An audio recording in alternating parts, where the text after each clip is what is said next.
اس کی پہلی آیت الف لام میم ہے. بسم اللہ الرحمن الرحیم. الف لام میم. جیسا کہ آپ دیکھ رہے ہیں کہ یہ حروف اکٹھے لکھے ہوئے ہیں، جیسے علم پڑھا جاتا ہے، علم نشرہ وغیرہ، لیکن ان کو علم نہیں پڑھا جاتا بلکہ الف الگ، لام الگ، میم الگ، الگ الگ الگ، یعنی کاٹ کاٹ کے پڑھا جاتا ہے. اسی لیے اس کو حروف مقطعات کہتے ہیں، یعنی الگ الگ کیے ہوئے حروف، علیحدہ علیحدہ پڑھے جانے والے حروف. قرآن مجید کی تقریباً 29 سورتوں کے آغاز میں ایسے حروف موجود ہیں. 3 سورتیں ایسی ہیں جو صرف ایک حرف سے شروع ہوتی ہیں، قاف، نون، صاد. 9 سورتیں 2 حروف سے شروع ہوتی ہیں، جیسے طٰہٰ، یاسین وغیرہ. اور 6 حوامیم بھی، حامیم جو 6 سورتوں کے شروع میں آتا ہے ان کو حوامیم کہا جاتا ہے. 13 سورتیں ہیں جو 3 حرف سے شروع ہوتی ہیں. ان میں سے الف لام میم سے شروع ہونے والی صورتیں البقرہ، آل عمران، العنکبوت، الروم، لقمان اور سجدہ ہیں. اور پھر 3 حروف سے شروع ہونے والی 2 اور صورتیں بھی ہیں، جیسے الشعراء اور القصص، جن میں طا سین میم. 5 صورتیں ایسی ہیں جو الف لام را سے شروع ہوتی ہیں، یونس، ہود، یوسف، ابراہیم اور الحجر. 2 صورتیں ایسی ہیں جو 4 حروف سے شروع ہوتی ہیں، جیسے الاعراف، الف لام میم صاد، الرعد، الف لام میم را. 2 صورتیں 5 حروف سے شروع ہوتی ہیں، سورت مریم جیسے کاف ہا یا عین صاد، اور سورت شورا حامیم عین سین قاف. ان حروف کا معنی کیا ہے؟ ان کے بارے میں جو راجح قول ہے، جس کو اپنے زمانے کے مفسر امام مجاہد نے بیان کیا ہے، کہ ان کا اپنا کوئی معنی نہیں، کیونکہ نبی صلی اللہ علیہ وسلم نے ہمیں ان کا کوئی معنی نہیں بتایا، تو ہم اپنے پاس سے کوئی ترجمہ نہیں بنا سکتے.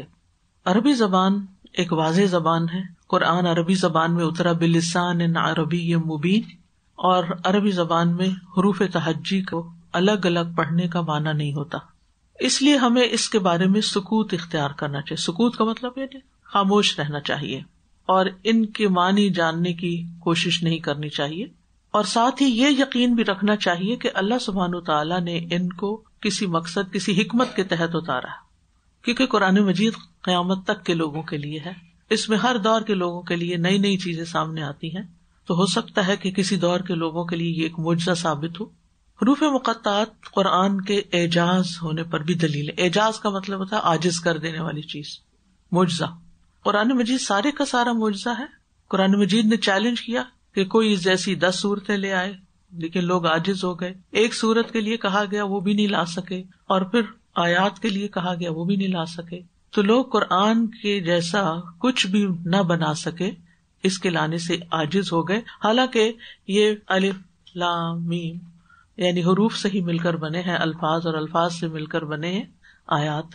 تو یہ کہا جاتا ہے کہ حروف مقطعات کو اس بات کی طرف اشارہ کرنے کے لیے لایا گیا ہے کہ جس قرآن کریم نے ان عربوں کو ایسا کلام بنانے سے عاجز کیا، یہ قرآن انہی حروف سے مل کر بنا ہے. ان کے بارے میں ایک بات یاد رکھیے کہ عام طور پر سوائے چند ایکسیپشنل کیسز کے، جہاں بھی حروف مقطعات آتے ہیں اس کے بعد قرآن مجید کی بات ہوتی ہے، جیسا کہ ہم یہاں پر دیکھتے ہیں.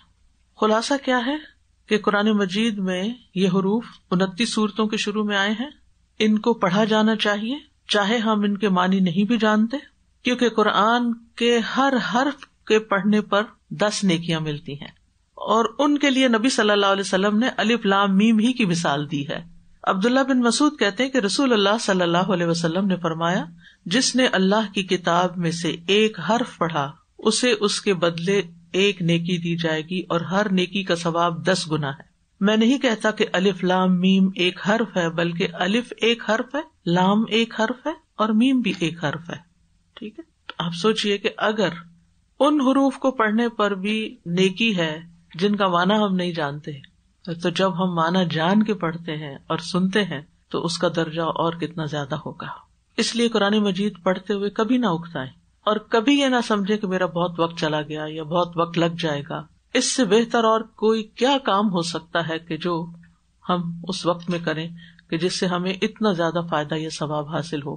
اور وہ حدیث ہمیشہ یاد رکھا کریں، خیرکم من تعلم القرآن وعلمہ، یہ آپ کے پیچھے بھی سامنے وال پہ لگی ہوئی ہے، یاد کرنی ہو تو زبانی یاد کر لیجئے تاکہ یہ سبق ہمیشہ یاد رہے کہ تم میں سے بہترین وہ لوگ ہیں جو قرآن سیکھتے ہیں، پہلے سیکھنے والوں کی بات کی گئی، اور پھر سکھاتے ہیں اس کو۔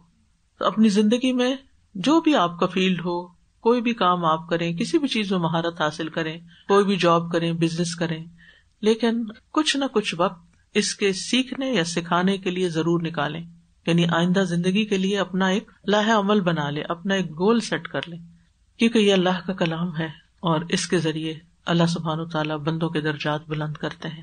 کوئی اور چیز ایسی نہیں کہ جس کے ساتھ اتنی تیزی سے انسان اللہ تعالیٰ کا قرب حاصل کر سکے۔